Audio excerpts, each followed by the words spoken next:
9절의 말씀입니다. 이스라엘의 왕 아합의 아들 요람 제5년에 여호사밧이 유다의 왕이었을 때에 유다의 왕 여호사밧의 아들 여호람이 왕이 되니라. 여호람이 왕이 될 때에 나이가 32세라.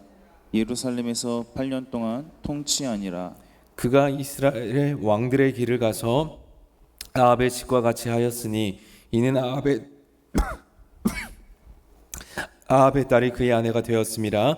그가 여호와 보시기에 악을 행하였으나 여호와께서 그의 종 다윗을 위하여 유다 멸하기를 즐겨하지 아니하셨으니 이는 그와 그의 자손에게 항상 등불을 주겠다고 말씀하셨음이더라. 여호람 때에 에돔이 유다의 손에서 배반하여 자기 위에 왕을 세운 고로 여호람이 모든 병거를 거느리고 사일로 갔더니 밤에 일어나 자기를 에워싼 에돔 사람과 그 병거의 장관들을 치니 이에 백성이 도망하여 각각 그들의 장막들로 돌아갔더라. 이와 같이 에돔이 유다의 수하에서 배반하였더니 오늘까지 그러하였으며 그때 림나도 배반하였더라. 여호람의 남은 사적과 그가 행한 모든 일은 유다 왕 역대 지략에 기록되지 아니하였느냐? 여호람이 그의 조상들과 함께 잠에 그의 조상들과 함께 다윗성에 장사되고 그의 아들 아하시야가 대신하여 왕이 되니라. 이스라엘의 왕 아합의 아들 요람 제12년에 유다 왕 여호람의 아들 아하시야가 왕이 되니 아하시야가 왕이 될 때의 나이가 22세라. 예루살렘에서 1년을 통치하니라. 그의 어머니의 이름은 아달랴라. 이스라엘 왕 오므리의 손녀이더라. 아하시야가 아합의 집 길로 행하여 아합의 집과 같이 여호와 보시기에 악을 행하였으니 그는 아합의 집에 사위가 되었음이러라. 그가 아합의 아들 요람과 함께 길르앗 라모스로 가서 아람 하사엘과 더불어 싸우더니 아람 사람들이 요람에게 부상을 입힌지라. 요람 왕이 아람 왕 하사엘과 싸울 때에 라마에서 아람 사람에게 당한 부상을 치료하려 하여 이스라엘로 돌아왔더라. 유다의 왕 여호람의 아들 아하시야가 아합의 아들 요람을 보기 위하여 내려갔으니 이는 그에게 병이 생겼음이더라. 아멘. 할렐루야. 귀한 또 명절을 보내는 가운데에서 우리 가정과 우리의 자녀들의 모든 삶을 하나님이 지켜주시는 귀한 은혜가 있기를 예수님의 이름으로 축복합니다. 아멘. 오늘 본문은 남왕국의 두 명의 왕들의 이야기가 나오고 있습니다. 한 명의 왕은 여호람, 또 다른 왕은 아하시야입니다.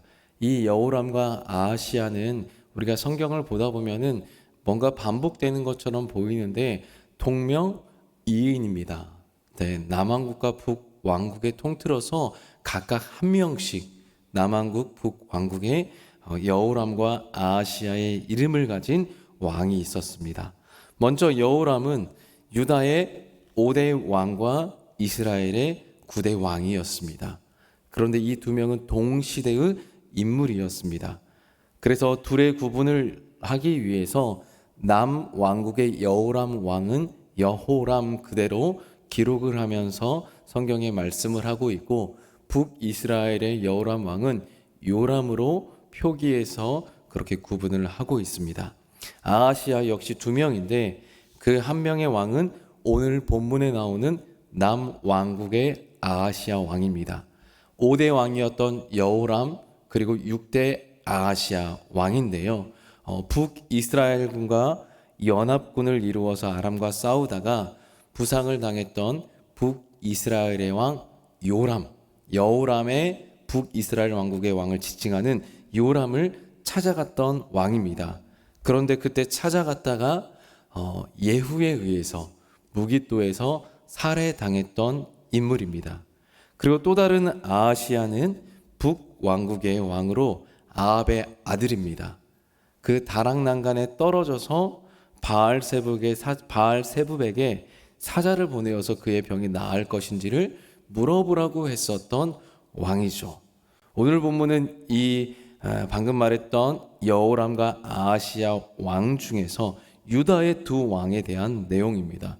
5대 왕, 6대 왕, 이 두 사람의 모습을 통해서 이 역사에서 이 두 사람은 어떤 통치를 하였고 어떠한 평가를 받았는지를 보면서 우리에게 오늘 하루 또 하나님 말씀대로 살아가는 데 있어서 적용할 부분들을 함께 살펴보길 소망합니다. 먼저는 유다 왕 여호람입니다. 여호람의 아버지는 여호사밧입니다. 여호사밧은 꽤 괜찮게 통치를 했던 인물입니다. 다윗의 길로 행하였던 사람이었고 바알들이 아니라 오직 하나님께 구하고 북이스라엘의 악한 행위를 따르지 않았던 왕입니다. 이 여호사밧의 그 왕대를 이어서 여호람 왕이 되었는데 16절을 보면 여호람이 왕이 되었을 때에는 여호사밧, 아버지 여호사밧이 왕이었을 때라고 말하고 있습니다. 여호사밧이 왕이었을 때 그의 아들 여호람이 왕이 된지라. 그러니까 왕이 있는데 왕이 세워진 거죠. 우리가 이것을 뭐라고 부르죠? 섭정 왕이라고 부르죠. 아이가 너무 그 왕이 된 그 왕이 너무 나이가 어리거나 뭔가 문제가 있었을 때에 그 왕을 대신해서 뒤에서 통치하는 실질적인 왕권을 가지고 있었던 그 사람이 섭정 왕인 거죠. 그래서 이 16절을 우리 함께 읽어보겠습니다. 이스라엘의 왕 아합의 아들 요람 제5년에 여호사밧이 유다의 왕이었을 때 유다의 왕 여호사밧의 아들 여호람이 왕이 되니라. 아멘. 그러니까 이 여호사밧은 25년 정도를 통치를 했는데 통치하는 동안에 여러 개혁들을 했습니다. 그런데 아마도 25년을 통치하고 나이가 이제 60세가 되어서 물러날 때가 되어야겠다라고 생각해서 물러나고 그 아들 여호람이 왕이 된 건데 뭔가 미흡했었던 개혁, 좀 더 보완해야 되고 해야 했었던 일들이 있었던 것 같고 그리고 아들에게도 좀 더 왕으로서의 어떤 제대로 하나님의 말씀과 뜻대로 통치하기 위해서 아들에게 더 가르쳐 줄 것이 있었던 것 같습니다. 그래서 약 5년의 기간을 여호사밧이 같이 아들 여호람과 왕으로서 그렇게 섭정을 하였던 거죠. 그러다가 여호람은 그의 나이 32세에 왕으로 등극하여서 8년간 통치하였다라고 이야기하고 있습니다. 그럼 어렸을 때부터 27년 동안에 아버지가 어떻게 개혁을 했고 남왕국을 다스렸는지를 보았고 북이스라엘의 관계는 어떻게 했는지를 보았고 또 5년 동안 직접적으로 어쩌면은 왕의 수업을 받았는데 근데 그럼에도 불구하고 이 여호람에 대한 평가는 아버지 여호사밧에 대한 평가와 전혀 정반대의 평가를 받고 있습니다. 선친과 다윗 왕의 길로 가지 않고 북이스라엘의 왕들의 길로 행하였더라. 아합의 집처럼 살았더라고 말하고 있습니다. 여러분 여러 이유가 있을 것입니다. 뭐 정치적인, 경제적인, 사회적인 상황 때문에 그런 일들이 다른 길로 갔었던 이유도 있겠지만은 성경은 오늘 분명하게 가장 중요한 이유 한 가지를 말씀해 주고 있습니다. 그 이유를 여호람의 아내에게로 돌리고 있습니다. 18절의 말씀 함께 읽어보겠습니다. 그가 이스라엘 왕들의 길을 가서 아합의 집과 같이 하였으니 이는 아합의 딸이 그의 아내가 되었음이라. 그가 여호와 보시기에 악을 행하였으나. 아멘. 여러분 그가 여호람 왕이 이스라엘 왕들의 길로 가서 아합의 집과 같이 하였는데 왜 아합의 딸이 그의 아내가 되었다라고 말씀하고 있습니다. 그러니까 아버지에게 교육은 잘 받았던 것 같은데 아내가 그렇게 들어와서 지금 그의 삶이 그의 어떤 통치가 하나님 보시기에 악을 행하였다라는 거죠. 근데 그 아합의 딸이 그의 아내가 되었다라는 겁니다. 나라가 견고해지자 지속적인 평화를 이루기 위해서 북이스라엘의 아합의 딸 아달랴와 정략 결혼을 했던 것 같습니다. 정치적으로 뭔가 더 견고하기 위해서 나라 안팎으로 정세가 조금 불안하고 했을 때에 더 왕권을 든든히 하기 위해서 정략 결혼 같은 것들을 많이 했었죠.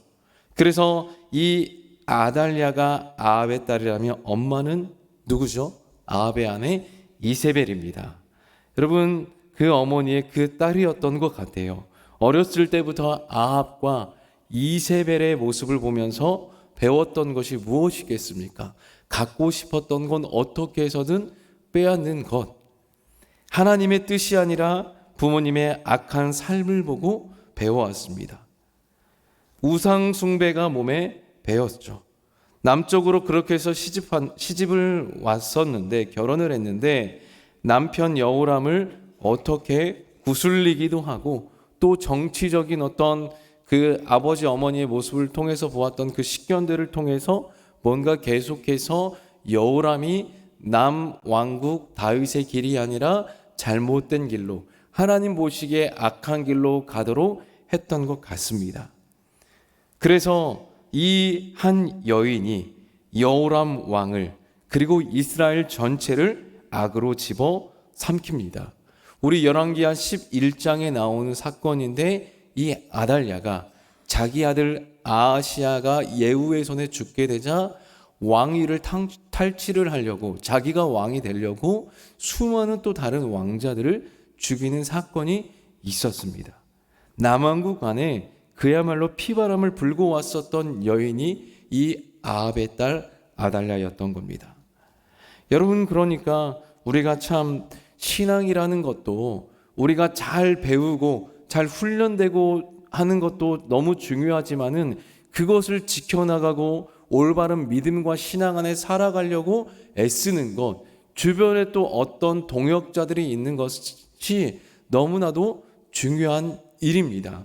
우리가 하나님을 믿고 예수님을 영접하였다 할지라도 그 믿음을 지켜나가는 데 있어서는 정말로 우리가 얼마나 또 발버둥을 치느냐, 우리가 또 어떠한 기도와 말씀으로 세워져 가는 사람과 자꾸 동역하고 만나야 되지, 사람의 생각과 말로서 판단하고 뭔가 어떤 이익을 얻기 위하여서 이익을 도모하는 그런 사람들과 어울리는 것은 결코 우리의 신앙에 좋은 일이 아닌 거죠.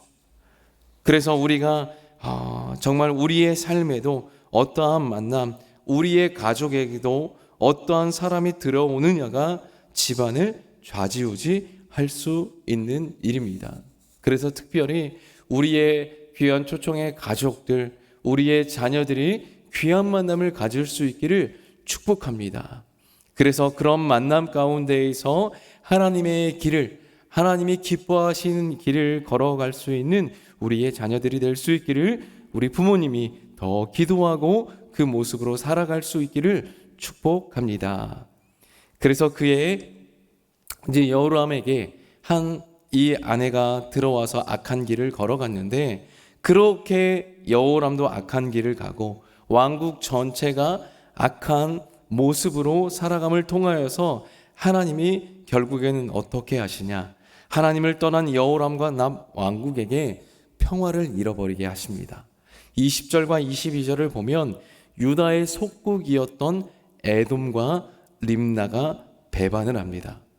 아버지 여호사밧 때만 하더라도 결코 전혀 배반할 엄두도 못 내었는데, 그들이 참된 보호자 되신 하나님을 떠나고 우상 숭배하며 악행을 저지르자 하나님의 보호를 받지 못하게 된 거죠. 더구나 이 에돔과 또 림나는 정복한 지 되게 오래되었던, 림나의 경우에는 여호수아 10장에서 여호수아 시대에 정복하여서 이 이스라엘 백성들의 어떤 속국이 되었던 땅이었습니다.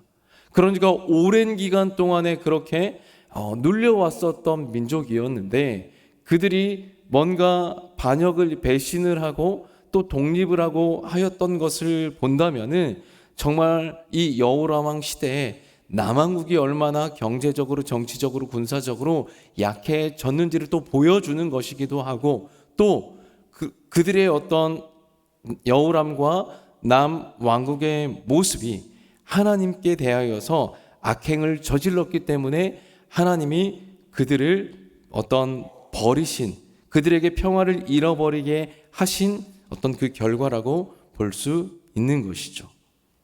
그래서 하나님이 그렇게 그들에게 연약함을, 그 땅에 연약함을 주었는데, 하지만 그럼에도 불구하고 하나님은 그들에게 은혜를 베푸셨습니다.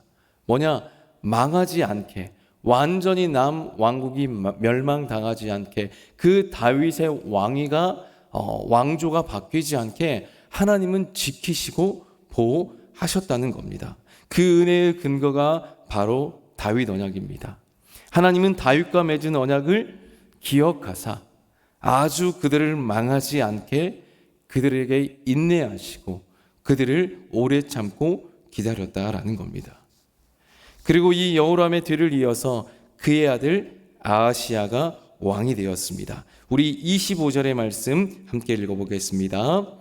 이스라엘의 왕 아합의 아들 요람 제12년에 유다 왕 여호람의 아들 아하시야가 왕이 되니.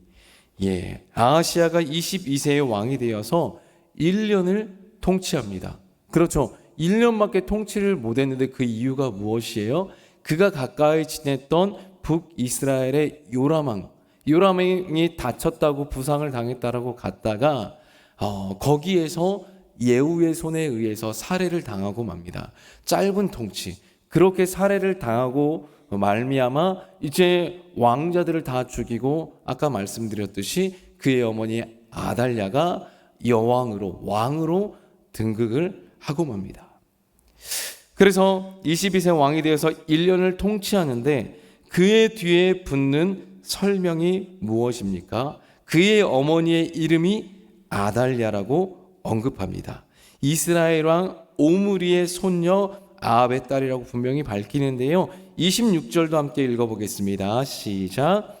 아하시야가 왕이 될 때에 나이가 22세라 예루살렘에서 1년을 통치하니라. 이스라엘 왕 오므리의 손녀이더라. 그의 어머니는 아달랴, 오므리의 손녀였더라 라고 말합니다. 여러분, 이것이 의미하는 게 뭘까요? 그의 삶이 선하였다, 악하였다. 어떤 걸까요? 악하다라는 거죠. 얼마나 악한지 이 아하시야를 아합 집안의 사위가 되었다라고, 그의 어머니로부터 계속해서 배우고 교육하고 봤었던 그 아하시야의 삶을 가리켜서 아합의 집의 길로 행하였었다라고 말합니다. 27절을 보시면 아하시야가 아합의 집 길로 행하여 아합의 집과 같이 여호와 보시기에 악을 행하였으니 그는 아합의 집의 사위가 되었음이더라. 여러분, 아하시야는 아합의 사위는 아닙니다. 그렇죠. 아합의 사위가 아니라 아합의 손녀의 남편인 거죠. 그렇죠. 손주의 사위인 건데 그런데 27절에서 아합 집의 사위가 되었다라는 것은 그만큼 아하시야가 악했다라는 거죠. 아하시야가 그만큼 악했다라는 것을 드러내는 표현입니다. 아하시야의 악행을 보면 마치 아합 집안의 아들과도 같았던 것을 강조하는 것입니다. 그래서 아하시야는 북왕국과 지속적으로 교류하면서, 그래서 그는 악한 길로 행하였었던, 또 안타까웠던 남왕국의 왕이었던 거죠. 여러분, 그래서 오늘의 말씀을 통해서 우리가 몇 가지 살펴볼 수 있는 것은 정말 우리 안에 있어서 신앙의 교육은 너무나도 중요하다. 한 사람의 신앙과 가치관을 만들어가는 것은 결국에는 가정이 가장 큰 원인인 거죠. 부모님이 어떻게 본을 보이느냐도 중요하고, 어떤 남편, 어떤 아내를 만나느냐, 말씀과 기도로 살아가려고 발버둥치는 남편, 아내가 내가 먼저 되는 것이 가장 중요한 것이고, 그것이 우리 가정, 우리 자녀, 우리 손자, 손주들의 삶을 좌지우지할 수 있을 정도로 큰 영향을 미친다라는 거죠. 그리고 또한 하나님께 대한 순종과 신실함을 회복하는 것이 너무나도 중요합니다. 여러분, 하나님은 결코 하나님이 맺으신 그 언약과 약속을 버리시지 않고 끝까지 지키는 분입니다. 그 남왕국의 20명의 왕들이 지나가는 동안에 전부 한 명 아달랴만 빼고 다윗의 후손들이었지만은 그들이 악한 길로도 행하였습니다. 북이스라엘 아합의 그 길로 행하였었던 왕들도 있었습니다. 하지만은 그럼에도 불구하고 그들에게 때로는 징계도 하시기도 하셨지만은 하나님은 다윗과 맺은 언약을 기억하사 그들을 아주 버리시지 않고 남 왕국의 왕들은 다윗의 후손들로 쭉 갈 수 있도록 하나님께서 지키시고 보호하셨다라는 거죠. 여러분, 그 하나님께 대하여서 우리가 갖고 가야 될 신앙의 모습은 무엇입니까? 변질이 아닙니다. 우리의 삶에도 언약을 끝까지 지키시는 하나님을 붙잡고 신뢰하면서 그 하나님의 언약과 말씀을 기억하면서 선한 길로, 하나님이 기뻐하시는 길로 걸어가는 것입니다. 그래서 오늘도 또 우리의 삶 가운데에서 하나님이 기뻐하시는 길로 행할 수 있는 여러분들이 되시고, 그 모습을 통하여서 우리의 자녀들이 멋진 신앙의 삶으로 가문 대대로 살아갈 수 있는 우리의 가정과 자녀들의 삶이 될 줄 믿습니다. 그렇게 믿고 간구하는 가운데에서 오늘도 기도하고 하나님 기뻐하시는 길로 살아갈 수 있는 우리 모든 우리 초청의 성도들 될 수 있기를 예수님의 이름으로 간절히 소망하고 축복합니다. 기도하겠습니다. 하나님 감사합니다. 오늘도 우리에게 말씀하여 주시는 하나님 감사합니다. 오늘 남한국 두 왕의 그 길들을 우리가 살펴봤습니다. 어떠한 길을 걸어가야 될지 다시 한번 우리가 돌이켜서 우리에게 적용하여 봅니다. 하나님 기뻐하시는 길, 하나님의 언약에 대해서 늘 신실하셨던 것처럼 우리도 하나님 말씀에 대해서 신실한 삶을 살아가게 하여 주시옵소서. 변질되지 않고 하나님, 우리가 온전한 믿음과 신앙으로 하나님의 길을 가게 하여 주시고 하나님을 더욱더 사랑하는 자가 되게 하여 주시옵소서. 그래서 우리의 신앙의 삶을 통하여서 우리의 자녀들이, 우리의 손주들이, 우리의 귀한 가정들, 남편과 아내가 귀한 믿음의 삶으로 늘 살아갈 수 있기를 하나님 주님 늘 동행하여 주시고 함께하여 주시고, 우리가 그날을 아버지의 날마다 꿈꾸면서 믿음과 기도로 하나님께 나아갈 수 있는 우리 모든 성도들 되게 하여 주시옵소서. 우리 추석 명절이 지나가고 있습니다. 오고 가는 자녀들 하나님 지켜 보호하여 주시옵소서. 여러 사건 사고가 일어나고 있는데 하나님 온 아버지 이 땅의 가족들을 지켜 보호하여 주셔서 하나님 이 명절이 기쁨의 명절, 소망의 명절, 우리 안에 더 화목과 화평이 넘쳐나는 명절 되게 하여 주시옵소서. 하나님 그렇게 남은 명절도 우리 가운데 귀한 행복과 화평으로 복 주시고 은혜 주시기를 간절히 소망하며 우리의 소망 되시는 예수님 이름으로 간절히 기도드립니다. 아멘. 함께 이 시간 기도합시다. 은혜와 사랑이 흘러넘치는 우리 초청교회 되기를 기도해 주십시오. 그리고 이제 9월 달이 되어서 우리 양육가정과 또 새소식반, 드림스쿨, 또 중보기도 등 여러 모임들이 본격적으로 시작되고 있습니다. 하나님 뜨겁게 하나님 이 가을에도 하나님 앞에 서게 하여 주시고 훈련받는 자들 되게 하여 주시옵소서. 리모델링 공사를 위해서 기도해 주시고 또 우리 가정을 위하여서 또 소외당하고 또 그렇게 있는 우리 기도가 필요한, 격려와 위로가 필요한 이들을 위해서 우리 함께 주의 이름 한번 부르고 함께 기도로 나아가겠습니다. 주여